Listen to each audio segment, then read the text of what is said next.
Ketanji Onika Brown was born on September 14, 1970, in Washington, D.C. Her name was suggested to her parents by her aunt, who was living in West Africa. Ketanji means lovely one in the Swahili language. Ketanji's parents, Johnny and Ellery, who were both raised in Miami, Florida, wanted to become educators, so they moved to Washington, D.C. in the late 1960s to attend college. Like many cities in the United States at the time, Washington, D.C. was the site of a large number of protests held by Black people fighting for equality. Black people were being treated terribly by many white people simply because of the color of their skin. There were laws in place that made sure Black and white people were separated. The protests increased across the country after Dr. Martin Luther King Jr., a reverend and leader who fought for equal rights, was killed in 1968. But it wasn't until the end of the 1960s that the unfair laws were removed. Buildings in Washington, D.C. were damaged during these protests, but the young couple decided to stay in the nation's capital after they graduated so they could teach at public schools there. In 1974, when Ketanji was 4 years old, the Brown family moved back to Florida so that Johnny could attend law school at the University of Miami. They also wanted to live closer to their families. They quickly settled into their apartment on campus. Ellery worked as a science teacher to support the family during her husband's days at law school. Years later, she became a principal at New World School of the Arts. Since both of Ketanji's parents were educators, they taught her at an early age that school and learning were very important. By the mid-1970s, Ketanji had entered preschool and developed a love for reading. She spent her evenings at the kitchen table with her father and his stack of law school books. She colored in her coloring books while her daddy studied hard. As the years passed, she got her own set of school books and studied along with him. While Ketanji was still in elementary school, Johnny passed the bar and became a lawyer for the Miami-Dade County School Board. The whole family was very proud of him, especially Ketanji.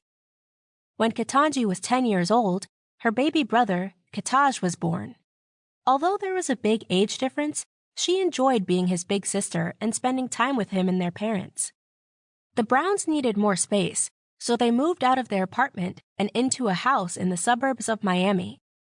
The family filled their home with love, laughter, and of course, books for the children.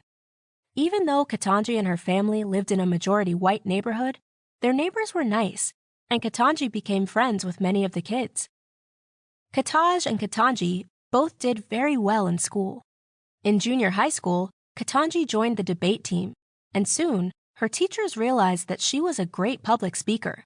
A debate is a competition where people make arguments for or against a topic, and judges decide whose argument is the best. Ketanji often won the debates she competed in, and so she joined the debate team when she went to Miami Palmetto Senior High School. Her debate coach, Fran Berger, was very committed to her students. She got up early to meet them before the school bell rang each morning so that they could practice. She and the debate team sometimes stayed after school and met on weekends to prepare for competitions. Ketanji was so good on the debate team that she won the 1988 National Oratory title at the National Catholic Forensic League in New Orleans, Louisiana, when she was in the 12th grade.